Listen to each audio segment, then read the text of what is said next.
During your interview with Dennis Riches, one thing that you guys were talking about was just how you don't want to talk about nuclear issues because it makes people, especially some families, uncomfortable. In my opinion, you should just do it anyway. That's been kind of my feeling of the matter.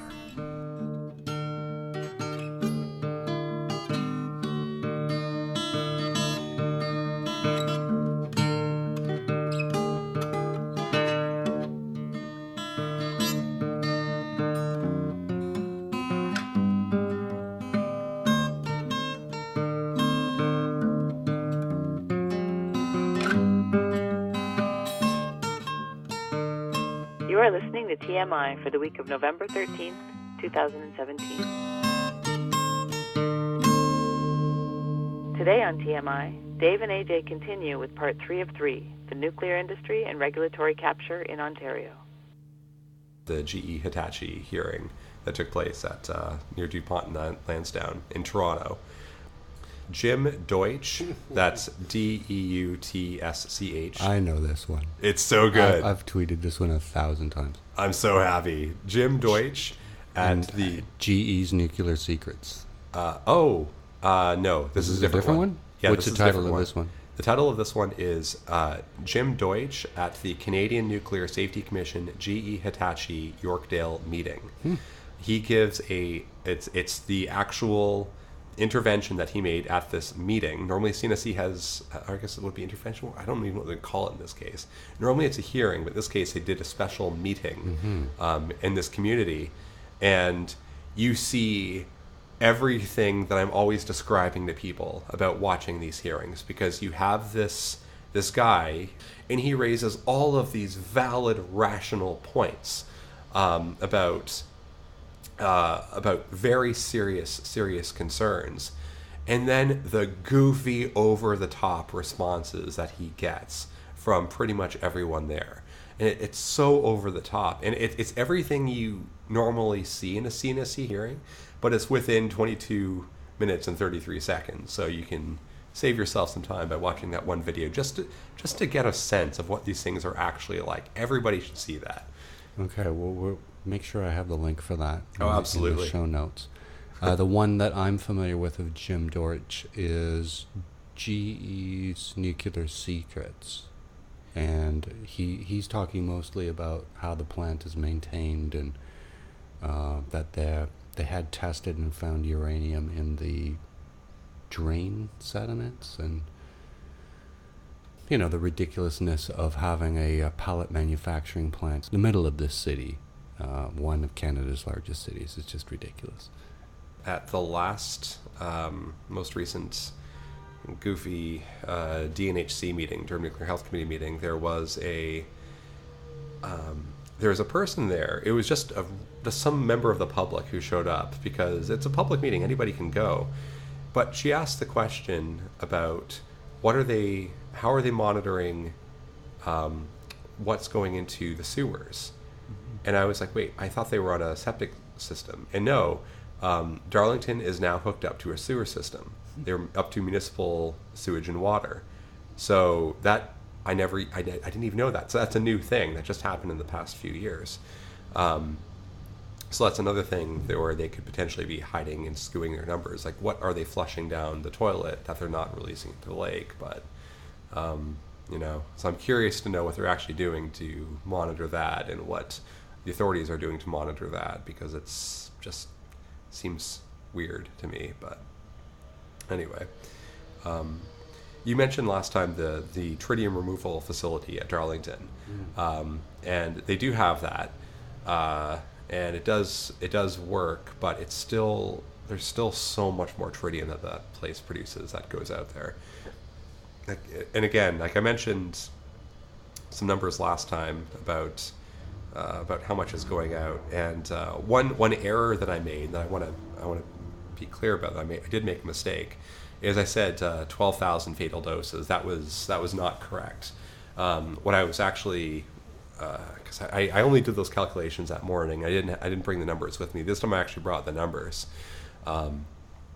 So what that is based on is, in this report that OPG released, they said that they dumped 670 terabecquerels of tritium into water from Darlington and Pickering. So that's 670 trillion tritium atoms, so disintegrations, like atomic disintegrations per second, into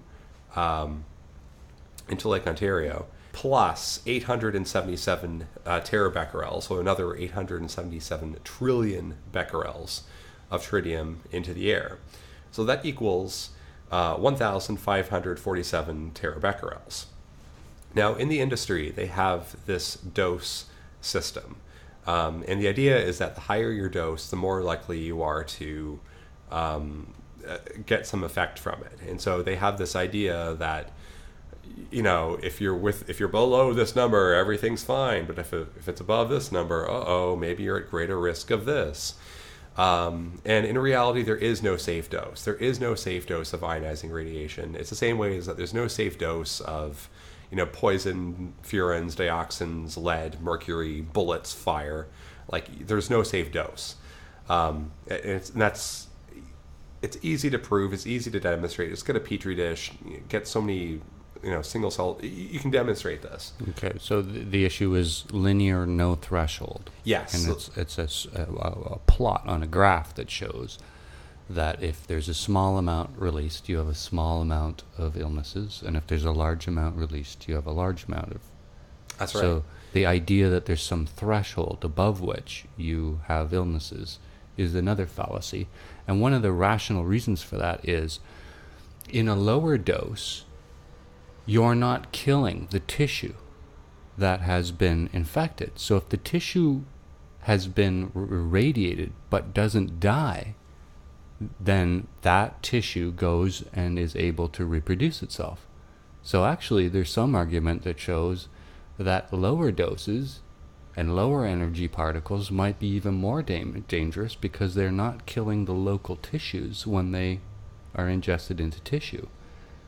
If they killed the local tissue, then that lump of flesh would die and it wouldn't breed.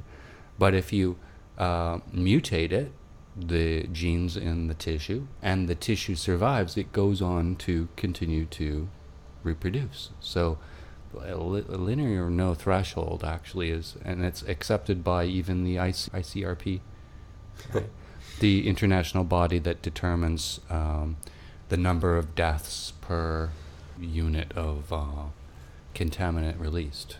And so this is where you were getting your calculations for the number of deaths. Yeah, and so they give you these numbers, and actually, the funny thing is, I got the ranges from CNSC's website just because I was curious to see what they would say. It's nice to use their own material against them. This is what makes it so much fun. I know. And according to CNSC, tritium existed naturally, and last time I said I wasn't 100% sure of the numbers. This time I brought the numbers. I just have a tremendous number of notes here. I'm just trying to find it. The actual numbers are, according to CNSC, before 1945, according to CNSC's website, tritium occurred naturally in the order of 0.2 to 1.4 becquerels per liter. So according to CNSC, that's what they said. That's incredible. Occurred naturally on the planet Earth.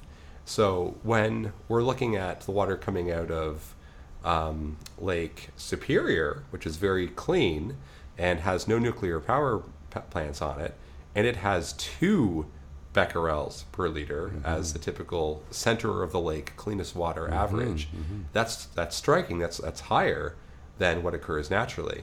But then you look at Lake Ontario, where the cleanest water in Lake Ontario is 5 to 7 becquerels, and the water that we're actually getting out of the water treatment plants is something like 15 becquerels per liter average. Then it's like, well, that's kind of scary. And then they have the goofy drinking water limit, which is 7,000 becquerels. That's just for the drinking water, as you rightly pointed out last time. So I was like, okay, now what does that convert to in terms of dose? So I said, okay, so what's the dose conversion factor? So how many, and so the unit that they measure for dosage it's measured in sieverts. So the unit is sieverts, and it's just some denomination of a sievert. So whether it's a millisievert or a kilosievert, which I don't think I've ever seen that used anywhere. That'd be pretty nightmarish, but it's typically measured in sieverts, typically microsieverts to millisieverts, sometimes even to whole sieverts. But according to CNAC's website, 5 sieverts is considered a fatal dose. So if you receive a dose of 5 sieverts all at once, that's considered a fatal dose. So and that 5 sieverts is an incredible amount. That's instant death. Yeah, there's no surviving that. Exactly. That's basically that's instant your death. Skin peeling off kind of thing. Yeah, if even at 1 sievert is ridiculous. Oh yeah, it's horrendous. And not only that, but as they say on their website, they say that if you were exposed to, I want to say like 30 millisieverts, there have been acute cases of extreme sicknesses and cancers at even 30 millisieverts, so 31,000ths of a sievert. You will have a potential for an acute cancer or other issue. And so that's just with 31,000ths of a sievert. So obviously the higher you go up, the greater the risk becomes. And again, these are all their own, that's what CNSC is saying. And just so listeners understand, the sievert is a measure of the harm. Yes. But different materials affect the human body in different ways, and they concentrate in different parts of the body.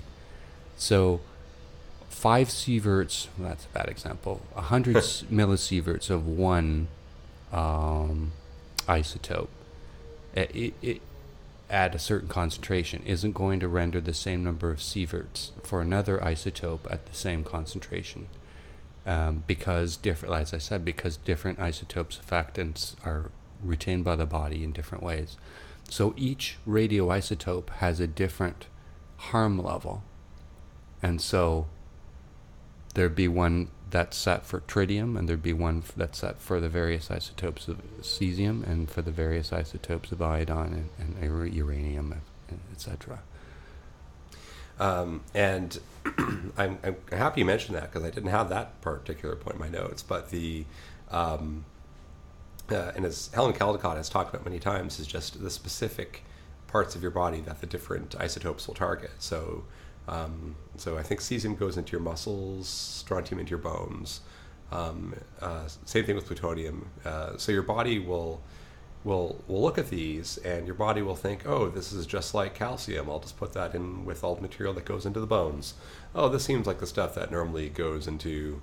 It's typically bonded with something. It's normally not just like these free atoms floating around, but they will still typically bond. And when it's inside you, it's far worse than when it's outside of you, because it's suddenly knocking against every single potential cell in your body, or at least whatever part of your body it's in. Well, it's direct contact with tissue, whereas a lot of the studies that were done in the 40s and 50s were about whole body exposure of a fully grown male at a certain distance, not the actual isotope right against your lung tissue. Yeah. The dose conversion factor. So what I wanted to know is, what is the dose conversion factor for tritium? So in other words, how many sieverts do you get out of 1 becquerel of tritium? And so I looked online, and according to the RC or ICRP or whatever, basically the organization that defines, I think it's ICRP, what the dose conversion factor is. And again, they use all kinds of numbers to represent it, but I find it easier to use like metric style notation. So 1 becquerel of tritium is equal to 18 picosieverts. So if we're going down in orders of magnitude, it would go milli, micro, nano, pico. So each of those times you're going down, I guess, 3 orders of magnitude. What that works out to, when you have 1,547 trillion becquerels at 18 picosieverts per becquerel for an adult male, and I gotta stress this is for an adult male. So if you are a woman, you're going to be doubly affected. If you're a child, 10 times for a child? And then if you're like an infant, it's like 100, and if you're 1,000 if you're an infant. Yeah. Okay. So it gives you an idea. So this is for an adult male. And the reason is because your cells aren't dividing as fast when you're an adult versus when you're still Also, developing. in a baby, all the cells in a baby are the building blocks for future cells moving forward. Yeah, and that's the real risk in all of this is the idea that if one of these gets into your DNA and cause a mutation, and so that can pass on to future generations, and so it may not be you that's necessarily affected. It could be your offspring that's affected. Cancer takes a long time to develop, and it also doesn't come with a label. So I think the quote is, "It doesn't leave a calling card." That's even better. So you don't know, you can say, yeah, it takes like something like 5 to 70 years to develop a cancer.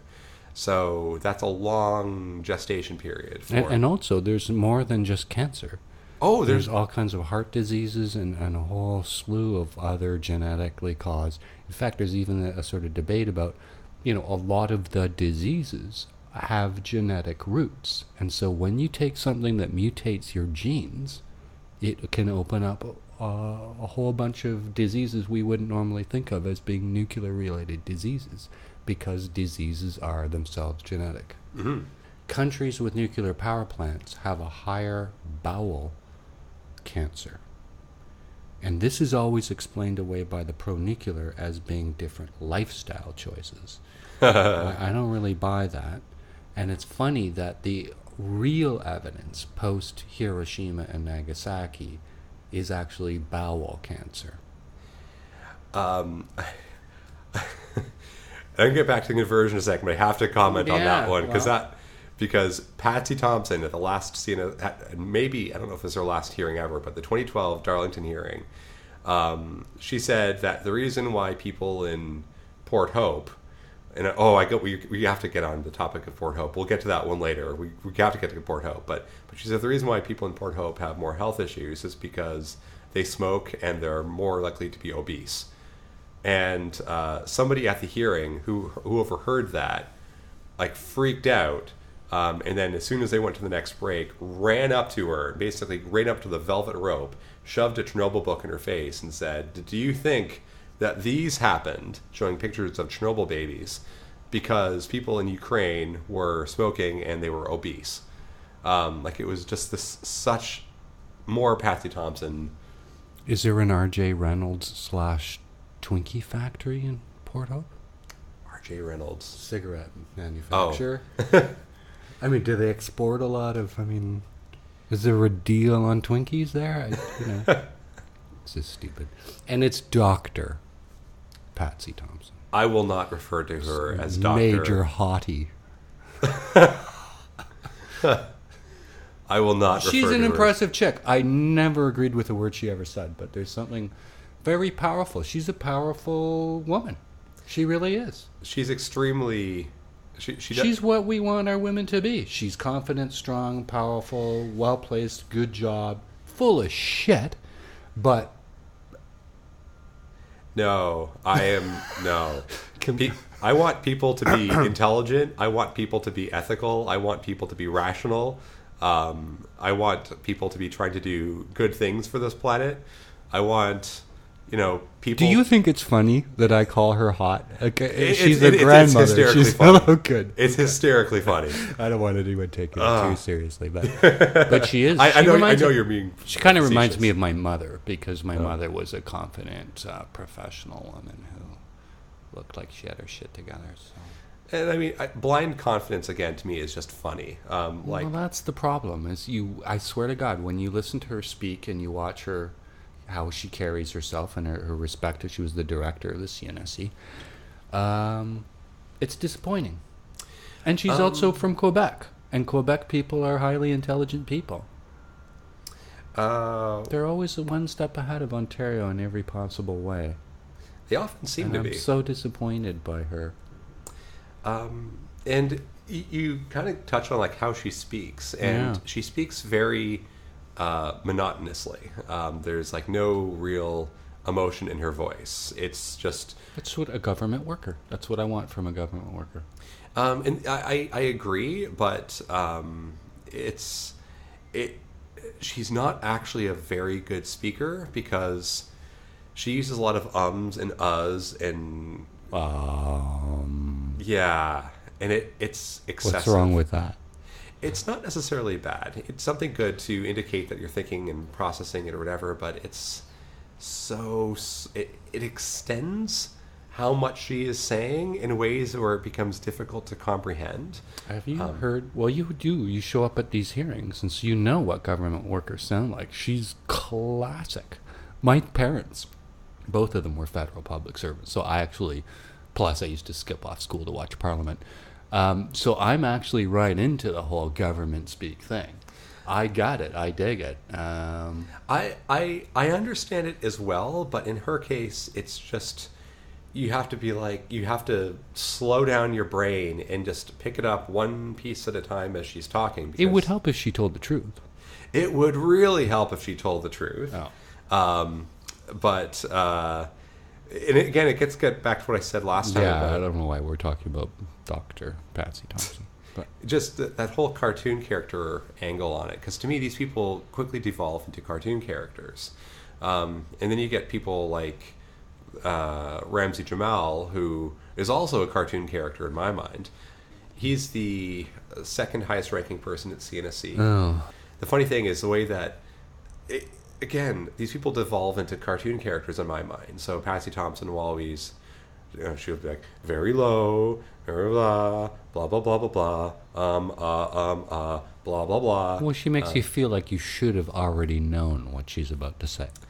And then you get into Ramsey Jamal, who gets into these just like it's almost like you can almost like see the veins like bursting on his neck, where he's like safety and standards, and he's like making these speaking so assertively, and just like, and he goes off on these tangents of we're the only regulator in the world that will, and he'll just go on and on and on. It's like, just get back on topic, just answer the bloody question. And Patsy Thompson often does the same thing. She'll just not just simply just answer the question. Well, they're there to eat up airtime, because every minute that is used up brings them to the termination of their day, and they only allot a certain number of days to the public side of it, and this is a strategy. It's a smart strategy. Well, yeah, it's annoying. I mean, they're getting paid for it either way, and for we the public, we're there on our own expense. They're getting fancy transport. And they're meals getting and catered. all kinds of fancy restaurants and hotel rooms, and they get to travel all over the place and to other countries. It must be quite a party. You ever thought about going, every time there's a hearing announced, they announce funding. And in my case, I mean, I would take time off work and drive way the hell out there. And the way they schedule it, they say you're going to be on at 8 in the morning, you're on at 8 at night. So there's whole days burned up. Sometimes if you're on at 4 and they bump you to the next day, that's 2 days off work, multiple trips. You're going and driving 20 kilometers to some corner store to get like Oreos, because there's no food for you. There's no, right? I mean, it's at a church in the middle of nowhere. You don't even know where anything is. And yet, then, there's these other organizations that walk around with the fancy badges, and they get office space, they get all kinds of food, coffees, a place to sit and write, and they're applying for funding. Have you ever thought about that? I mean, if you think of anything to add to your presentation, you're sitting in these seats in the audience, trying to write on a laptop, trying to write in your notes.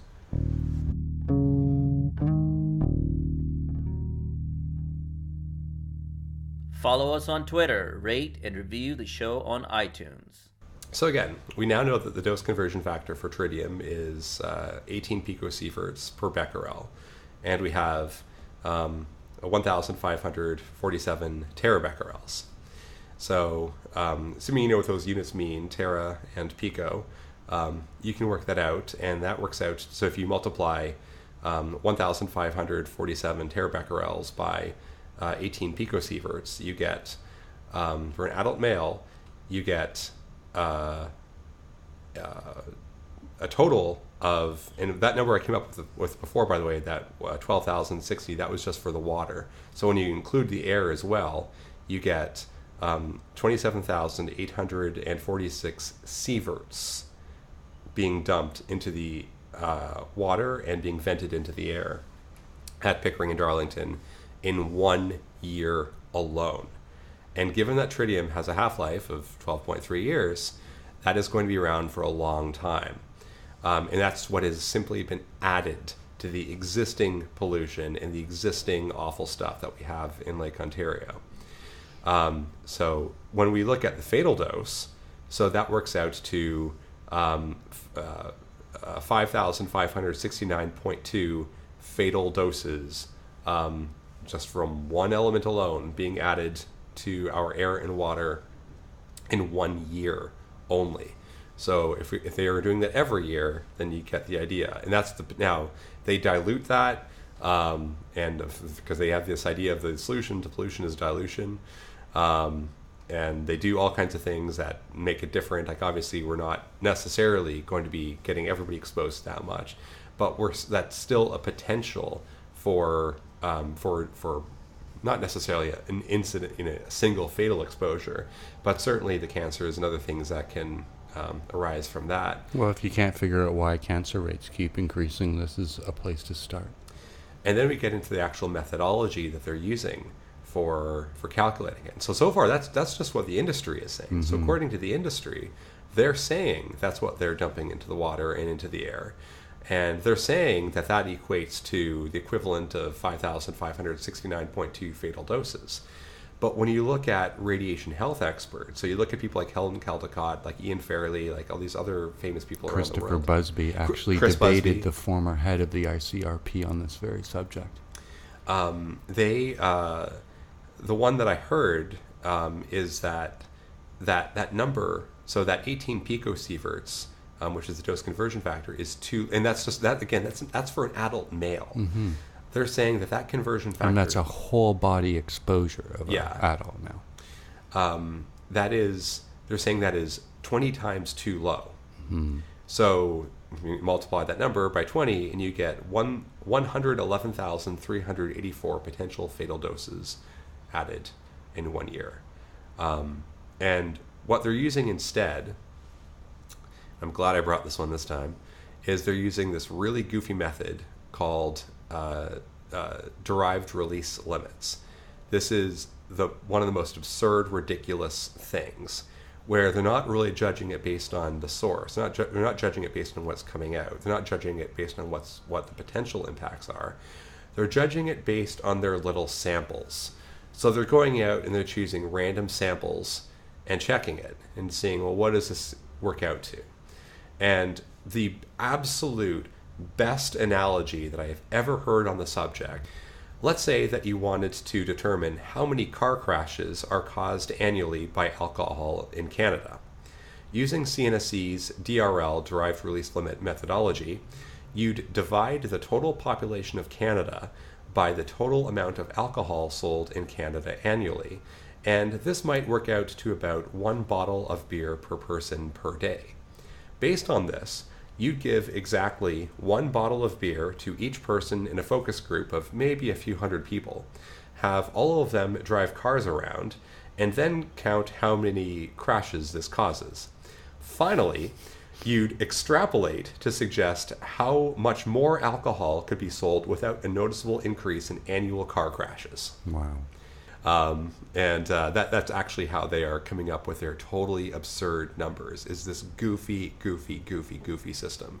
So instead of looking what is actually going out there and the actual causes and blah, blah, blah, they're using this, watering it down to such an absurd degree. And the limit that they've set for DRLs is impossibly high. They simply cannot achieve that number. So when they say that they're below 2%, they might as well be saying below 2% of infinity. The worst thing about it to me is releasing these amounts that are released into the environment over a quarter versus showing a graph of the daily releases and the spikes. That to me is the most irresponsible thing this entire industry does. Because then we can't see the spikes, figure out when they happen, and mitigate it on our own. We're literally at their mercy. And when we try to find the data, we can't. It's spread over a quarter, and we have absolutely no ability to put it into any kind of context. That is the crime to me. It is. I agree. We are not giving the correct. Well, the industry is not giving the correct information to the public. Somebody is evil and horrible as CNSC President Michael Binder. Even he is saying, well, why don't we just get real-time reporting information out there? Why don't we just give people this information in real time? And of course, he's saying that because he knows the industry will never actually do it. As you comment, I thought about that. I think you're right. I think that's the reason why he's actually doing that, is just to create this facade of concern for that particular issue. And understand, the CNSC is housed in the same ministry that is responsible for the export of uranium from our country. And that same ministry hosts a live radar service that's available to anyone at any time, when we can see live, real-time radar transposed over a map of our country. So the same ministry that collects this radiation data can't quite get that stuff online. That's just unbelievable to me. Binder, stupid Michael Binder, has asked for that, and OPG has said that it's just not technologically possible at this time. The technology is just not there yet. And to me, what makes that... And the same ministry, the Ministry of Natural Resources, also has a website where you can get real-time quake data. So they've taken all the seismograms in the country, put them together, put them on a website, and it's available maybe with a 5-minute delay, but to every citizen of our country. They can't put the radiation, which we pay for them to collect and measure. So they got the radar, satellite, and the earthquakes, but the radiation can't do that. Somebody told me this anecdote that, and they were familiar with this because they were also frustrated by the lack of real-time information, and they told me about going to an apple orchard, and they talked about how this just apple orchard, they said it was in Durham region, has all these apples on a conveyor belt, like this whole elaborate system. And the system actually takes pictures of all the individual apples and it analyzes them. And all of this is happening constantly. And it's able to just automatically decide which are the good apples, which are the bad apples, and just weed them out, put them through, and process all of this. They have all of this information, all of this data available to the people running this orchard in real time for an apple orchard. This is not a multi-billion-dollar nuclear power plant. This is some little apple orchard. So if we can do this for an apple orchard, we don't even have to be a government to do this. And there's a project called Safecast, safecast.org. And this started as a result of the Fukushima disaster, because there was so little information that was getting out there to the public about like what are the actual levels around in the area. And so these people came up with this project. The idea is that everybody would have a system of Geiger counters that would log the data. So it would log their location, the time, and the readings. They would upload that data to a website, and that would graph it onto a map. And so you can actually see in these areas what the levels are. It's just a matter of convincing people to go out, spend the money, because Geiger counters are expensive. And so much of it is just that sensor. And the good ones are those pancake sensors, let alone the rest of the equipment. So if you're trying to manufacture these things, it's expensive to do. So that's why Geiger counters are typically well into the hundreds, sometimes even thousands of dollars range for a good Geiger counter. So they created this project people should take a look at, because I think it's really awesome. They call it the BeGeigy Nano. The website is safecast.org, and you can actually get these things and have them, and then you can attach it to your car or walk around with them, and it will just gather the data in real time. You can upload it to the website. And so if you look at the east coast of Japan, it looks quite nightmarish. if you look in other places, you get a sense of, okay, well, here's what it's like just being on the ground in these areas. So I think it's a project that if people have the money to, if people have, hundreds of dollars at their disposal that they can use to buy one of these things, it's something worthwhile doing, because then we can get more data from more areas. If the government's not going to be doing this for us, then it seems like we have to start doing the job of the government. But anyway.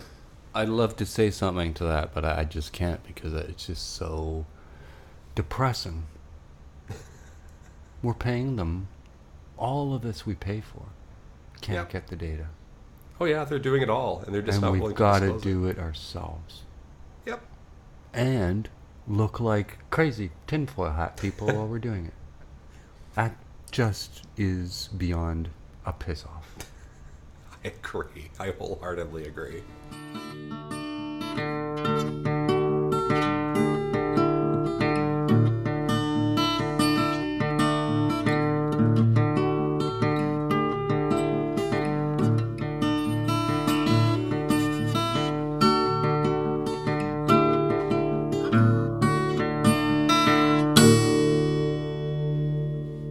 Last time I was here, I brought in these rustling papers, these annoying papers, and I wanted to get people to actually take a look at these things for themselves. So I'm going to ask people to go to, just go to their search engine, be it Google or DuckDuckGo or whatever it is that you're using, and do a search for Durham Nuclear Health Committee, or DNHC. They have their webpage. They have a series of pages on durham.ca. And on one of them, it is Agendas and Minutes. You go to Agendas and Minutes, and then you'll find the presentations for the June 16th, 2017 meeting. And those should be up for the next 2 years, so assuming you're hearing this before 2019, they should still be there. If not, you can probably find it on archive.org. But in the meantime, go and check it out. And there's one for OPG's Environmental Monitoring Report. So you can just pause this podcast and go find that. And then when you come back, there's some things I want you to take a look at. So to start off, on slide 3 of that presentation, I want to walk people through this. And what I want you to do is just get a sense of the nonsense that OPG does to try to hide and obfuscate the facts from the average person. So on slide 3, they say right at the top, key objectives of their environmental monitoring programs, paraphrased from CSA, Canadian Standards Association, standard number N288.4 to blah, blah, blah, .10. So they cite this number, they don't, the standards number. And so, so that way it makes it appear to be legitimate. It makes it appear to be some legitimate thing.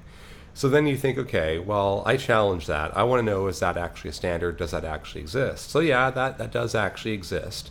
Now, where do you get a copy of that standard to actually go and take a look at it? So you go to CSA, you go to Canadian Standards Association, and you ask for a copy of it. And they say, oh, you want a copy? Oh, and they'll give you a figure, and I'm not exaggerating, it's in the hundreds of dollars range for a copy of just one of these standards. And you say, well, no, I don't need the hardcover original signed edition. I just want, where on your website can I go just to look at it? Like this is the government is using this for their facilities, and I just want to look at it. I don't. And they're like, no. That is for the online version. If you want a print version, it's wait, what? So the cheapest version I can find is hundreds of dollars just for one copy. Where can I find this in a library? Well, they don't carry this in libraries. This is not available to libraries. It's not how they're doling this out. So if anybody wants to get a copy of any of these CSA standards to see where they're coming up with this, to see if what they're saying is true or not, to check the facts that they're providing, you are going to be out a small fortune just to check their references. Now, if we go on to slide 4, that's where you can see some of the hazardous materials that they're spitting out. But you'll notice that they have it listed in MG is the unit that they're using for DN, which is Darlington Nuclear, and PN, which is Pickering Nuclear. Now, when I see a capital M, because when I'm a bicyclist, and when I use capital M, when I'm writing distances for certain parts, like how long I can expect to get out of certain components, I write it in capital M, little m. So what that is that's megameters. So that's millions of meters or thousands of kilometers. Here they've written capital M, little g. The average person doesn't pick up on that, so they see that, they think milligrams. But in reality, that's megagrams. So that's, in other words, tons. So when they say that they have they've spewed this much ammonia into the air, when they say that they have spewed 3.0 e to the 00 in megagrams, they're saying that they've spewed from Darlington alone 3 metric tons of ammonia into the air in 2015 alone. So just to give you a sense of how to read those numbers. And then you have the scientific notation. And I'll leave it as an exercise to you to just go to Wikipedia or anywhere, just do a search for how to read scientific notation, and it'll tell you how to read those numbers. But the thing I wanted to point out is that they're saying mg at the top. And I guess to be fair, they do have a little mini footnote here in small print at the bottom that says that mg equals megagrams. But the average person, how many people actually read footnotes, it seems. And then you get on to the next slide 5, where they get into the radioactive emissions. And again, there they have that 2%. They're all below 2% of DRLs, and so we talked earlier about why that's totally absurd and ridiculous. So on slide 8, it talks about the HTO, so tritiated air emissions. On the left side of this, it has it at the top for Darlington, then it has Pickering on the bottom. I looked at the slide when I first presented it, and I laughed out loud because of the numbers that they're using. Because they present this slide, and you see this graph with all these numbers on it.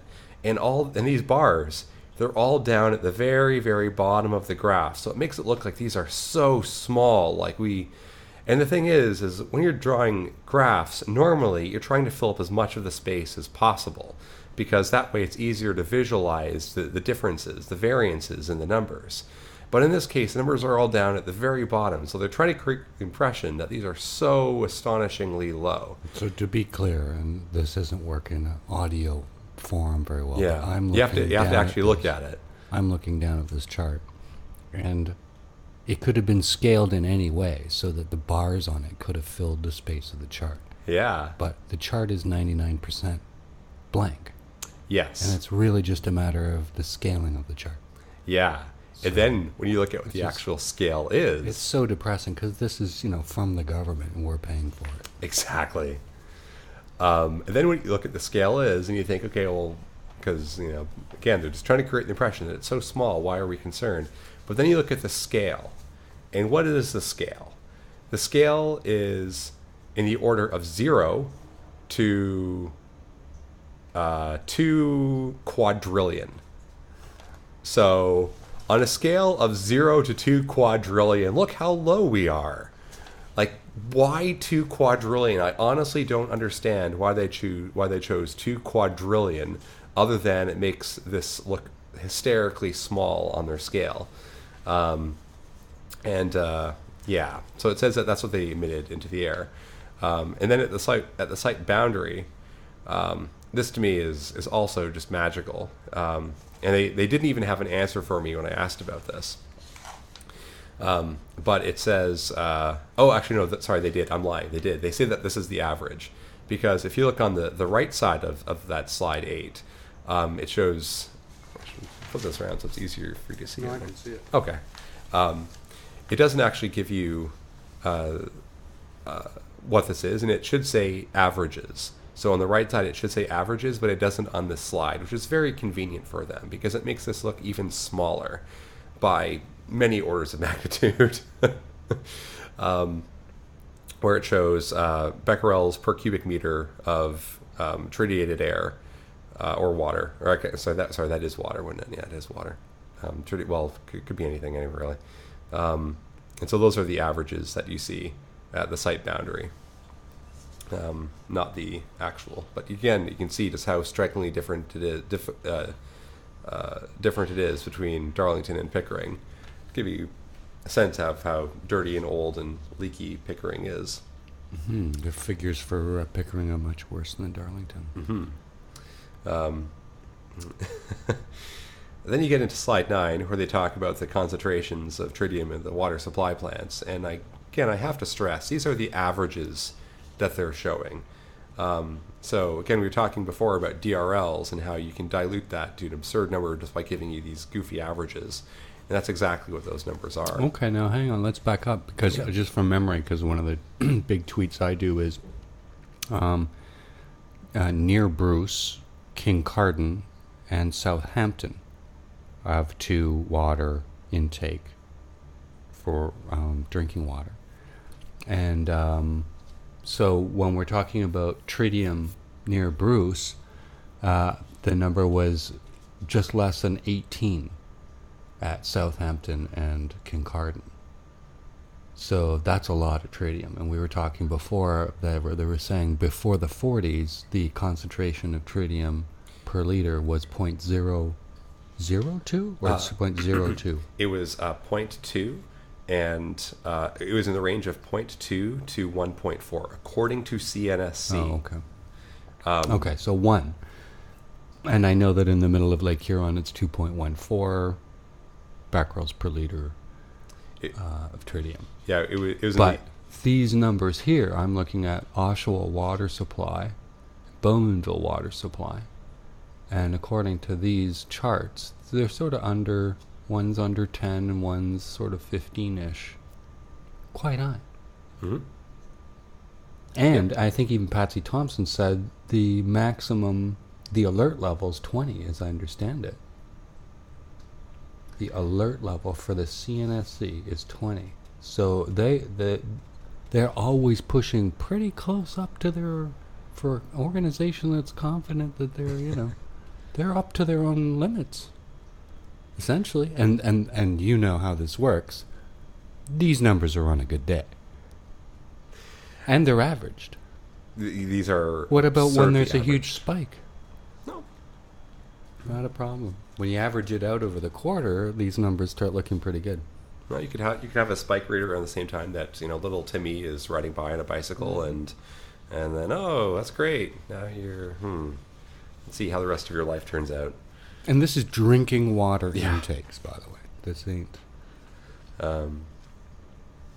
There they have them on the next page as well for near Pickering on those two. For that one's in Pickering and that one's in Ajax. What was the next slide I wanted to point out? So the next one would be on slide number 12, and here is, and I read this, and it doesn't even give you any of the details of. It doesn't give you any of the data on this slide, and nor in this presentation. This is their environmental monitoring program. And this is on the other monitoring programs page, and it doesn't even give you the details. And it talks about the effect that it's having on aquatic species. And Lake Ontario Waterkeeper is probably the foremost expert on this, and it's horrible. It is horrible what they are doing to the ecosystem in the lake, and we need it. Like we need these fish help keep the lake alive. It keeps the water potable. Like we need. As their trademark at Lake Ontario Waterkeeper is swim, drink, fish. They want to create a swimmable, drinkable, fishable Lake Ontario, because as they've said, and as you've watched that video, Mark talks about it. He says there are no commercial fisheries on Lake Ontario. There may be one in like some weird little remote spot, but it's so bizarre that we don't have that. It's atrocious. This is 1,640 cubic kilometers of fresh water. This is 21. The Great Lakes are 21% of the world's fresh surface water supply. And no one would ever wonder why there's no commercial fisheries in these Great Lakes. Yeah. Just would never wonder why. I just take that. I mean, until you point that out. I mean, that's incredible. I know. And they're huge. Like the Great Lakes are massively They're big. oceans. There are oceans smaller. Are there? Well, sounds good. Okay. Seas. There's definitely seas First, that yeah. are smaller. But there's this one line in here, and as soon as I saw it, it just made me cringe, because if you look into the amazing work that Lake Ontario Waterkeeper has done, and it's actually somewhat timely that I point this out today, because one of the founders and board of directors of Lake Ontario Waterkeeper was actually Gord Downey of the Tragically Hip, who tragically just died the past week. But he was on the board of directors for Lake Ontario Waterkeeper. And that organization, they've done all this data showing just the millions and millions and millions of fish, eggs, larvae that are killed by these plants, and when they suck it in and when they shoot the water back out through their antiquated, obsolete, and illegal in most jurisdictions once through cooling system. What I find very nerve-wracking here, what bothers me here is where, and I think we should give people some pause, is on the, let's see, there's a section where it says, so on slide 12, under other monitoring programs, it says, there's a section that says impingement and entrainment monitoring. The first bullet, the last sentence of that paragraph reads, so it says Pickering deploy, it starts off, Pickering deploys a fish divergence system annually, blah, blah, blah. And then the last sentence says, work is underway to secure a Fisheries Act authorization for any residual impact. So that sounds fluffy and like it could mean almost anything. But what they're actually saying is they're asking the government for permission to kill more fish. That's what that means. And it was, and I as soon as I saw that, I had to raise the question, because, and I will say, in defense of DNHC, and I have a tremendous number of criticisms of DNHC, but the one of the very few things that they do correctly is they give observers the opportunity to ask questions. So if you're a member of the public, you can just attend one of these things, and after the committee members get a chance to ask their questions, the floor is opened to the public who's just there in the audience, and you can ask questions. So I had to ask the questions. Are you actually saying that you are asking for permission to kill more fish? And in a very longly worded response that didn't use the word yes, they effectively said yes. So that's what that means. They're asking to kill more fish. At least for this one program or this one timeline or whatever it is that they're going on. But anyway, that just annoys me to no end. Let's see, so there's that page. Then you get on to slide number 15. And it shows you this really goofy graph from CNSC. Oh, it actually tells you the link to the CNSC graph on the bottom, where it gives you these analogies to show you, or these equivalents, these examples to show you of what different levels of radiation exposure are like. And so it says, if you're taking a typical across Canada flight, that's equivalent to about 0.02 millisieverts. And it has it all scaled in this really odd way. Well, that's particularly annoying because this is the kind of thing that's an industry tactic. Yeah. Is to conflate air travel with exposure to these exotic man-made fission products that only exist when they escape containments or in a nuclear explosion. And to it's just like, so the joke is, well, giving a nuclear release equivalent in bananas. Bananas, yep. I mean, really. I've heard that one enough times, and that's like 3.9 million bananas worth of radiation. I mean, it's totally insane. And depressing because, again, this is the regulator. Mm-hmm. In Fukushima, as soon as they released the report where they blamed the culture for the nuclear accident rather than the fundamental design and or regulation of it, the first thing they always do after a nuclear accident is rename themselves. So just like the AEC in the United States renamed itself the NRC, Atomic Energy Commission, AEC. Was that Canadian? Atomic? Oh, That's no. AECL Yeah. you're thinking of. Okay. But in 1974, when they realized that decades of regulatory capture had destroyed the AEC, they renamed themselves the So many of these. NRC. In Japan, they were NISA, the regulator, and after the Fukushima disaster, they named themselves the NRA.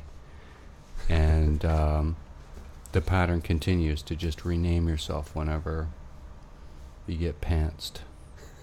That kind of concludes that report. So it just gives you a sense. Like when you see stuff from OPG, question it. And Davey said something earlier about... well, that's published by the regulator, the very body that we depend on to hold feet to the fire. Oh, yeah, that Our one... last bastion of safety against the most dangerous way to boil water anyone's ever thought of. And what do you get? You get charts showing the equivalent of air travel, which is gamma exposure. Instead of internal beta and potentially alpha, which is not normal, but happened. Compared to direct contact with tissue of an ingested fission product that has only ever been made in a nuclear reactor or an atomic explosion. That's just a piss off. And you mentioned earlier about learning like the critical... Well, I went to a private school in the annex at one point, and they hired kind of an outrageous character to teach a couple classes. One was math, and one was a class called informatics. So for an entire semester in informatics, our former U.S. Air Force navigator teacher, I guess who had rethought some of these government policies such as nuclear power, we spent an entire semester looking at a whole bunch of pamphlets from OPG. They were presented as the benchmark for manipulative public relations strategies. And I think he said that there were whole floors of office buildings at OPG full of pamphlets and very expensive advertising products that just over the decades would accumulate, and that there were vast repositories of this. And of course, this is, just tacked on either to your taxes or onto your electrical bill. This and advertising in these glossy pamphlets are not inexpensive to produce. And the class spent time looking line for line at the deception, the convenient wording. I think one of them was rebuffing an article that was written about spilling tritium on 401 highway, and there was a pamphlet that came out after that by Ontario Hydro, either assuring the public that steps would be taken to monitor, or that they'd stop it, or they were real sorry.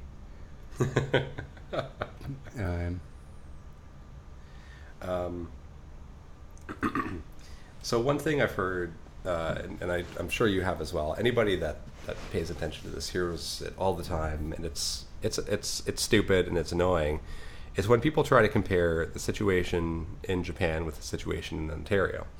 And so the one constant go-to argument is they say, oh, well, we'll never have a tsunami on Lake Ontario. Ho, ho, ho, belly laugh. And it's... Well, we'd never have earthquakes in Oklahoma. Oops. Sorry. And that it's such a stupid argument because I wholeheartedly agree with the conclusion that Fukushima was a human-made disaster. Humans caused this. There were around Fukushima, there are what are commonly referred to as tsunami stones. So the Japanese people, over the course of however many centuries, had been laying out these stones that would say, do not build anything below this line. And so people would set up these markers, and they'd write on them this is where the tsunami came up to last time, so we got to make sure we don't build anything below here. They had those all around the Fukushima site, and they built it below those stones. So they ignored what hundreds of years of knowledge in that area taught them. And so people told them you shouldn't do that. So since you've done that, and that's an incredibly irresponsible thing to do, you should now also build a gigantic wall around it. So that way if a tsunami does come up, and then at least you'll have a wall to prevent that from coming in and flooding everything. Well, they didn't do that because that would have cost money, so they didn't want to do that. But then their generators were also underwater, so they weren't listening to what people were saying. So all these people were coming up to them with all of this very credible knowledge about things that can go wrong, and TEPCO and the Japanese regulator, whichever acronym they went by at the time. NISA. That was NISA at the time. Now it's NRA. Was that correct? Okay. I get those two mixed up. Nuclear Regulatory Authority now. And they just chose to ignore it. And I think now's a good time for me to get into my own little issue. Because now, I said before, I'm not an expert about many of these subjects, but now I can get you into one that I... Well, are you coming off the man-made... Well, I gotta say. Oh, yeah, go for it. Nuclear power plants don't come with batteries. Batteries not included. And no nuclear power plant, almost of any design, can survive between 7 and 21 hours without electricity to circulate coolant. It's guaranteed fuel accident. So, man-made, I mean, it's a heavily semantical argument when you start trying to attribute a cause. I actually believe the fuel accident was due to station blackout, which could be caused by transformers, wires down, flooded equipment, anything that interferes with the coolant of either the core or the stored fuel is a guaranteed fuel accident. And so the actual cause of the reactor accidents at Fukushima and almost anywhere else has always been coolant loss. So but the conditions that led up to that being possible I know, in the first place. It's so semantical, but yeah. Were human made. And another thing that irks me is when people say, oh, well, this happened because the culture in Japan is so different than it is here in North America. That's why we haven't had a Chernobyl or a Fukushima scale disaster here yet in Canada. Ho, ho, ho. But what people don't take into consideration... It's because of our three-party system that we've had no nuclear accidents here. But what people don't take in consideration is how much worse it could have been had it not been for Japanese culture. So what I'm saying is things are very different in Japan. Selflessness is more part of the culture in that country. And it's part of the history. It's part of just the way of life. I mean, you consider as recently as like not necessarily as recently, but like in World War II, they had kamikaze pilots. They had people who would actually choose to kill themselves for the purpose of trying to destroy their enemy in defense of their country. Like that doesn't happen here. Like we didn't have that. The Prime Minister Naoto Kan had to order TEPCO officials to man their stations in the nation's interest. Mm-hmm. That ain't no sticking with the control room to the last cap. You know, like the Costa Concordia ship captain who left the bridge. Yeah, you need machine guns keeping these guys at the panel when the nation is dangling on the thread that a nuclear accident provides. But so I don't know about kamikaze. I think the culture has changed since the 40s because I don't see no selfless. Those TEPCO officials were the first to evacuate those plants. But and this is where I also get very annoyed with it because there's, and I got to say the people doing the actual work, I tend to have much more respect for them than I do for the senior officials. The senior officials, people that are managing things, are usually. What do you think of this? Chernobyl was a much better handled nuclear accident. 500,000 people would eventually grab a shovel and try to pitch into that accident. Movies of the helicopters just falling out of the air due to radiation and immediate sickness and exposure. They lied initially about the effect of that accident. It took, I think, a Swedish nuclear plant who had spiked levels. But when they got their act together, they were all in. I mean, in the case of TEPCO, they couldn't get anyone. I guess that's probably a nicer way to put it. But they ended up having to go to nefarious sources for their help. They were literally going to like Sherburne and Wellesley to get guys to come and help. Like the regular workers and those guys who carry the dosimeters around and stuff, they weren't the ones who were the first responders there. They hired people who were like basically homeless and careerless to do the dirty work. Theirs were far better designed than ours. Far better designed. Their emergency responses? Oh, sorry. Their reactors are far better designed than we have at Darlington. Well, their reactors are BWR Mark 1s from the 70s. Yep. It was still a better design plan. Like the containment around that, like so much of that design was better. Like I'm not. It's interesting because there's a lot of criticism about the BWR design as being undersized and inadequate.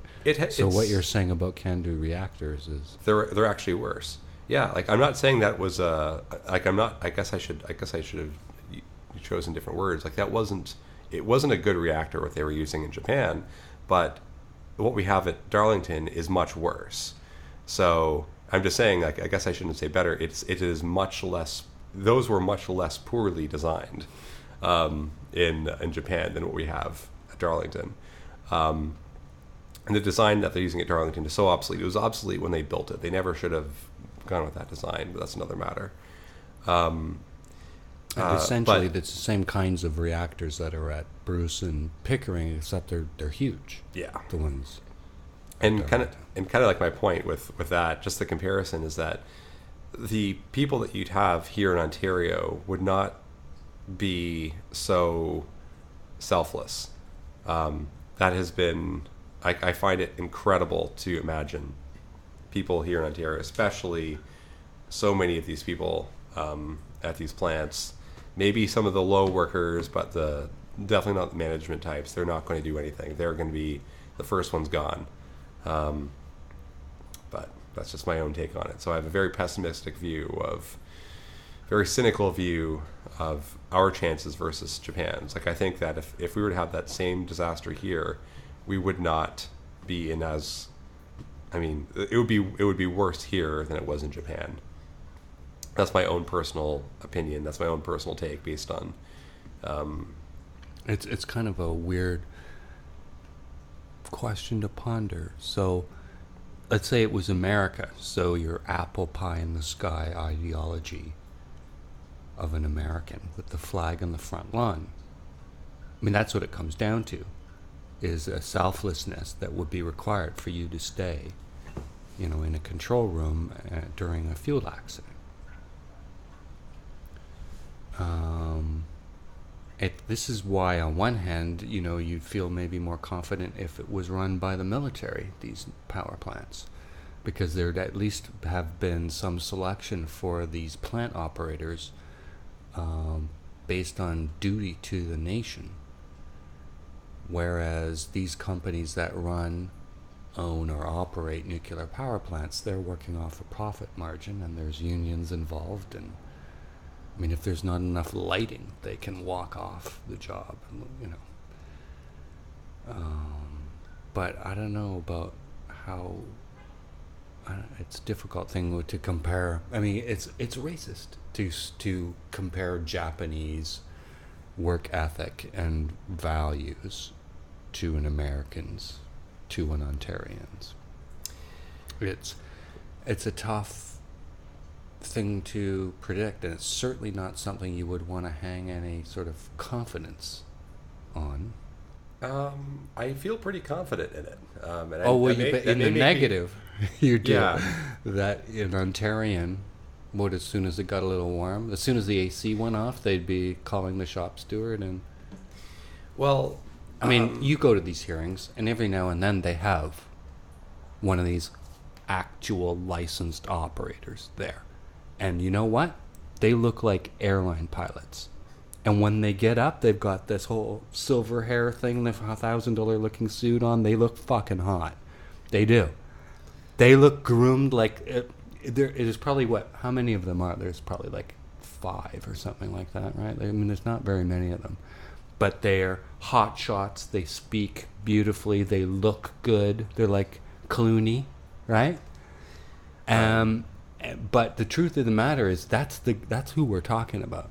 If that guy walks, or anyone under him who's got to throw a lever or turn a valve or do some critical operation, if they're not willing to sacrifice their lives and not take care of their own families, because they could just rush out and scoop off the missus and the kids and try to make a run for it, or do they stay at the plant and throw the Frankenstein switches that may or may not save the province? I mean, it's unbelievable. And they're not military.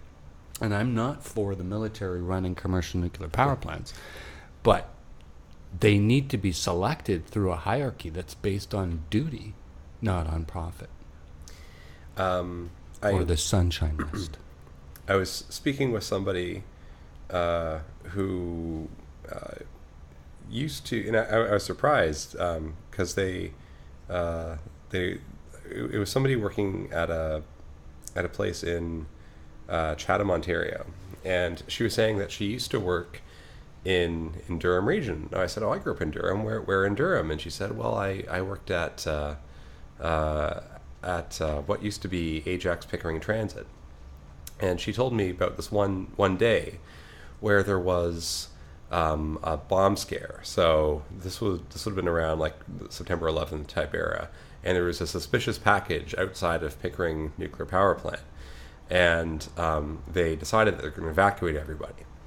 So they had to, because they didn't want a big crazy thing to happen, and so she had to put a call out to the bus drivers and said, "We have to evacuate people from this power plant. Your job doesn't require you to do this.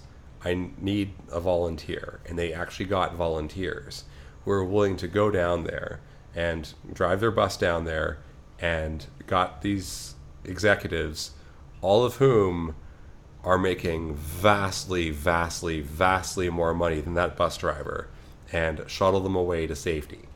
It turned out to be a false alarm, nothing to worry about, but it gives you an idea of these really glossy people who they would just buckle and crumble and flee in cowardice in such an event. And then some... They've all got yachts at these marinas that dot the Ontario shoreline, but whatever.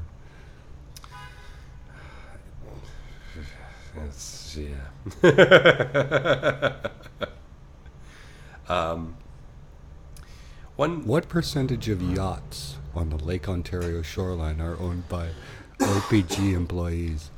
It sounds like a question to ask one of those like Google or Siri or Alexa type devices, to say like in this, to hear what answer it would give you, just to see.